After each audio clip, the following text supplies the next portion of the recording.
Bonsoir à tous, bienvenue dans votre magazine Planète Locale. Comme chaque semaine, chaque lundi, on met en avant ici les différentes initiatives éco-citoyennes dans notre région. Le défi de l'écologie, vous le savez, qui est aussi politique. On le voit justement en ce moment en pleine campagne présidentielle. Comment se positionnent les collectivités locales et en particulier les villes?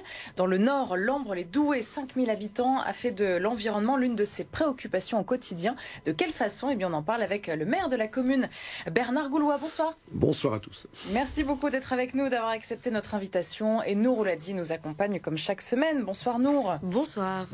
Avec son bon plan écolo à la fin de ce magazine. Mais tout de suite, notre invité. Une petite question pour commencer, Bernard Goulois, sur la tempête pas trop touchée chez vous à l'Ambre. À l'Ambre, on s'en est plutôt bien sorti. Bon, quelques arbres couchés, quelques toitures légèrement endommagées, mais globalement on s'en sort bien, pas de blessés.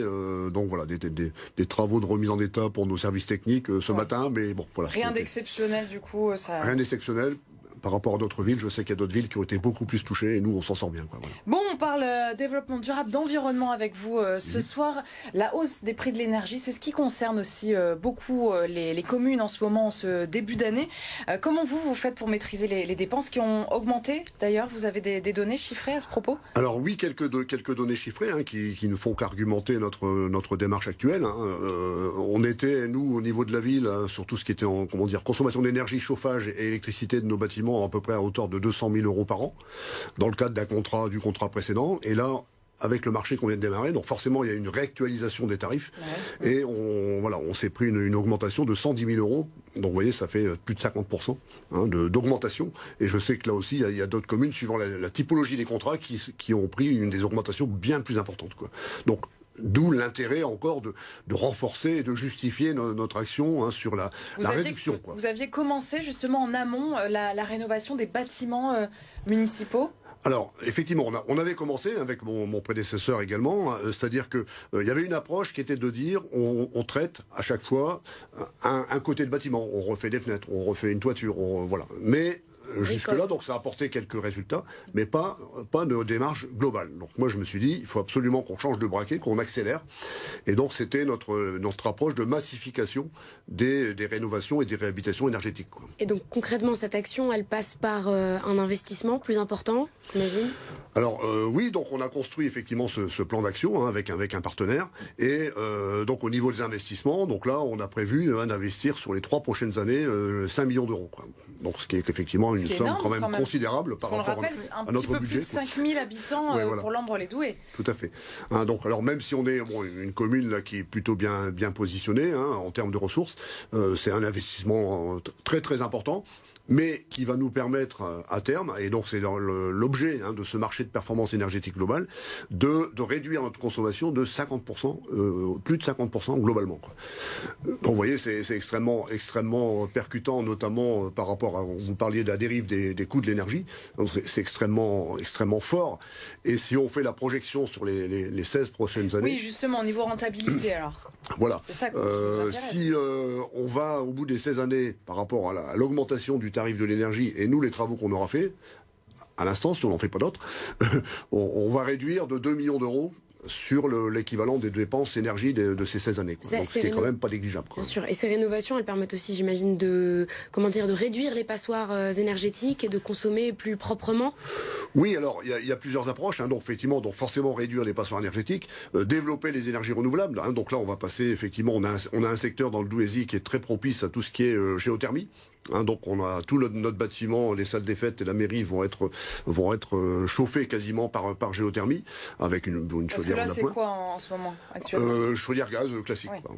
Chaudière gaz classique. Et également, on aura des panneaux photovoltaïques qui vont permettre aussi d'alimenter quasiment en partie la consommation de la pompe à chaleur, quoi. Alors j'ai une question peut-être un petit peu naïve, mais pourquoi maintenant? Enfin, pourquoi on s'y met que maintenant, j'ai envie de dire en 2022, 2023 pour l'Ambre et pour d'autres communes d'ailleurs, mais voilà, ça date pas d'hier quand même, ces passoires énergétiques et tous ces enjeux. Alors, effectivement, ça date pas d'hier. Bon, nous, comme je le disais, donc on est une commune qui était quand même déjà pas mal engagée sur ces sujets-là. Et avec les impacts qu'on connaît tous sur le dérèglement climatique, pour moi, il m'est apparu, là, effectivement, on a construit le programme municipal en 2020, qu'il y avait une nécessité absolue d'accélérer par rapport aux enjeux et aux risques à venir sur le sujet, quoi. Donc, l'un des moyens, effectivement, par rapport à cette dimension-là, c'était vraiment d'investir et de s'engager fortement sur l'ensemble du parc communal, quoi. Donc c'est pour ça qu'on a, il faut, je pense qu'aujourd'hui l'impératif d'accélération est quasiment acté par beaucoup de monde. Après, il faut le traduire politiquement et financièrement dans les actes. C'est toujours cette question d'urgence. On le dit tout le temps, l'urgence climatique, c'est une réalité. Après, on sait qu'il y a un objectif aussi national qui est de viser le zéro carbone d'ici 2050. Donc bon, 2050, c'est pas demain. Mais alors, dès aujourd'hui, il faut agir. Là, est-ce que concrètement, vous avez des actions qui commencent déjà à porter leurs fruits aujourd'hui ? Oui, ce que j'évoquais tout à l'heure, c'est-à-dire qu'on a déjà obtenu un certain nombre de résultats. Nous, on fait un bilan carbone déjà depuis au moins 10 ans, donc pour justement voir un petit peu l'évolution de nos consommations, des émissions de gaz à effet de serre. Et donc on a ça, je dirais, dans le collimateur depuis un bon moment. Et là, comme je disais, la nécessité, c'était vraiment de changer de vitesse, quoi, parce que c'est un impératif. Il faut absolument tendre vers cette neutralité carbone à l'horizon 2050. Et je pense que tout le monde, toutes les communes, même les individus, quelque part, doivent être porteurs de ce message et contribuer. Et ces 700 arbres plantés sur 3 ans, ça c'est un objectif important aussi pour vous ? Alors, c'est un objectif important parce qu'on part d'un parc arboré qui est de 1100 arbres, donc vous voyez, ça fait quand même un sacré pourcentage.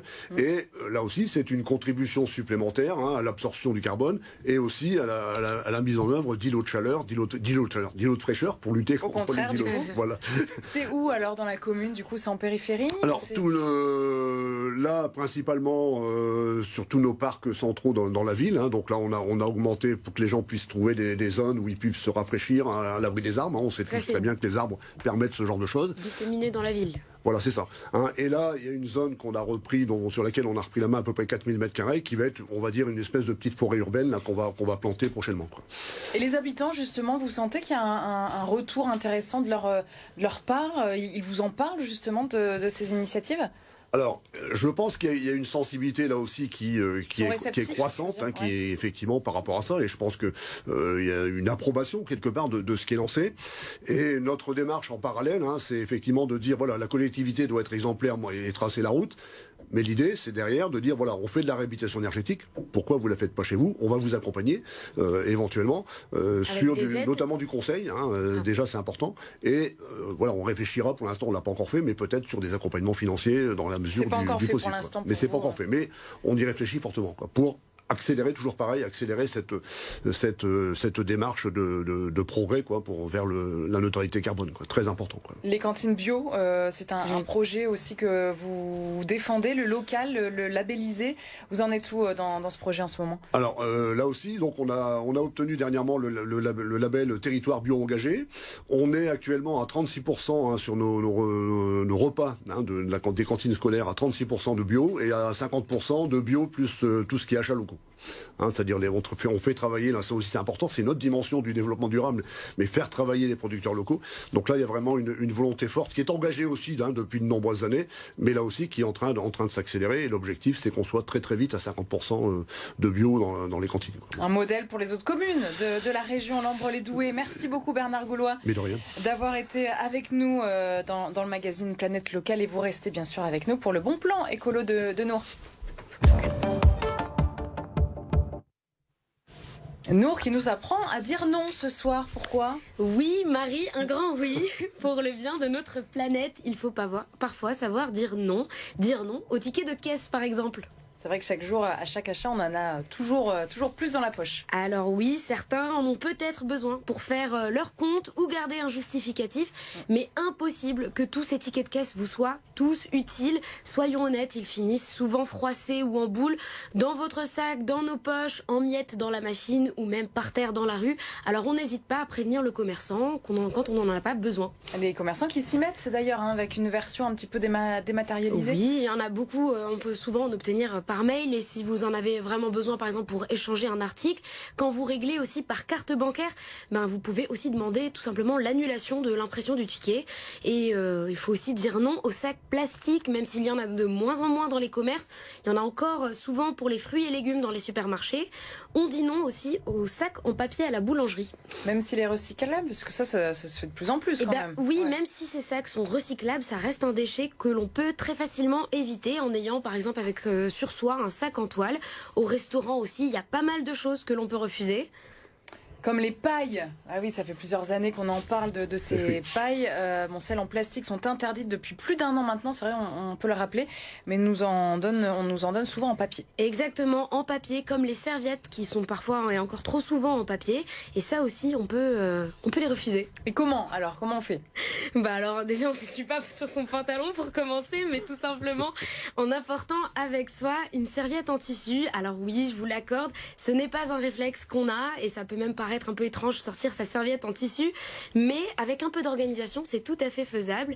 Et voilà. Et là, on arrive pour moi, au refus le plus compliqué, de dire non aux échantillons gratuits. Les échantillons dans les parfumeries, évidemment, il faut se l'avouer, c'est quand même assez tentant. Oui, c'est très tentant. On a l'impression d'avoir un petit cadeau, et c'est là-dessus justement que repose toute la stratégie marketing. Mais qu'on se le dise, ces petits produits, ils atterrissent souvent au fond d'un tiroir avant de finir dans une poubelle, parce qu'on en a rarement vraiment besoin. Alors oui, ça ne coûte rien, ils ont déjà été produits.